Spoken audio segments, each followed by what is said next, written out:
Hi everybody, this is Noelle from Petitti Garden Centers, and today we are going to do a spotlight on Bougainvillea, or Bougainvillea, or however you want to say it, but for short we call them the Boogs. But we'll talk about Bougainvillea today and just everything you need to care for this plant.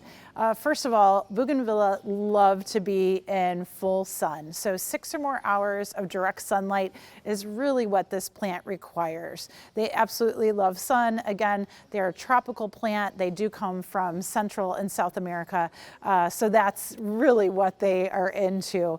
And discovered in Rio de Janeiro, actually. So you can kind of get the feeling of how tropical they like to be. They are a great plant for drier conditions, believe it or not. So we can throw them in full sun areas and they can be fairly heat and drought tolerant. So that's also a nice feature with them, especially when we're growing them in containers, hanging baskets as well. They do wonderful in tight spaces and really give us a lot of color through the season. Watering wise, of course, in containers, you always have to watch, but with watering, you just want to make sure that you're thoroughly watering the containers, making sure that that water does come out and drain from the bottom of that container, and then go ahead and thoroughly water the soil base again before you put the container back or you're finished thoroughly watering it. In the ground, you can sink these containers in the ground, and I would recommend that if you want them to be out in the landscape and in the garden beds. You of course can put them on larger trellises. They will grow taller. However, you've got to make sure they're not a natural tenderling type vine. You have to support them and tie them to a trellis in order for them to continue to go up. So just be aware that they do need to be tied to their supports. In planting them also, they have fairly shallow roots and the roots are fairly tender at the beginning of their lives. So again, when you're transplanting them, just be a little bit careful with the root system. You don't need to break them up very much at all. Just a gentle kind of tickling, if you will, of the roots to sort of loosen them, and then go ahead and plant if you are planting them in other containers and other places, okay?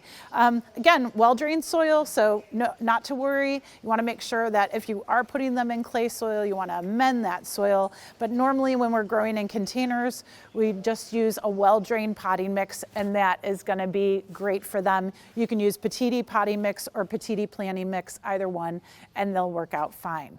Do make sure that you're feeding them. So fertilizer wise, we would recommend using Osmocote on them. I do like the green label for these plants. Reason being is you're going to get an even amount of nitrogen, phosphorus, and potassium to feed them and keep those flowers going. Probably applying Osmocote about once every 6 to 8 weeks is what you're looking for, trying to just keep that new growth. When you look at Bougainvillea, obviously new growth comes out. It's smaller and also quite dark. So you're going to see that the new foliage has a little bit of a bronze color to it. That's fine. That's kind of how they come out. And then also look at these new buds. They're definitely a redder color than as they mature into that more fuchsia color. There are 3 colors that we grew this year in the Vera series.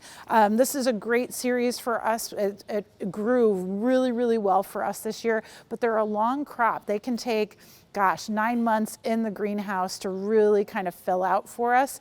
And so needless to say, you do want to make sure that you are caring for these plants, obviously. And they can go inside for the winter, no problem. You can cut them back, bring them indoors, place them in a fairly bright spot. It doesn't have to be direct sunlight. If you do have some sun coming through some windows, that's great for them. If not, you can put a grow light on them and they'll do very well over the winter and do nicely. Not necessarily flower very much for you, but as long as that foliage is staying nice and healthy, they'll be ready to go and ready to flower again when spring rolls back around.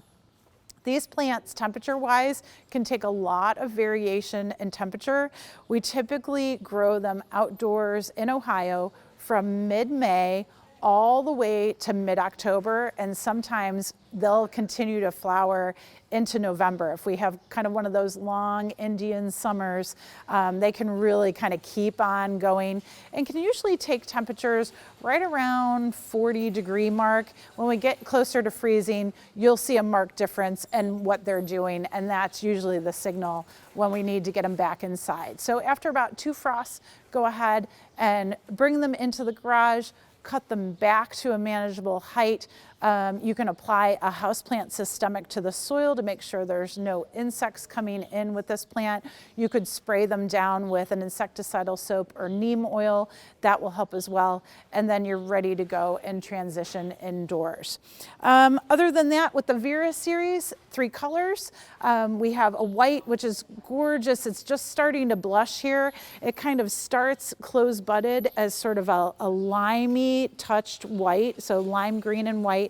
Then as they expand, it'll fill out to a cleaner white, and then of course get a nice pink blush on it. The magenta, obviously you see is kind of that classic color, sort of that violet magenta. You'll see a little bit of pink in it. You'll see a little bit of rose in it, but really, really gorgeous.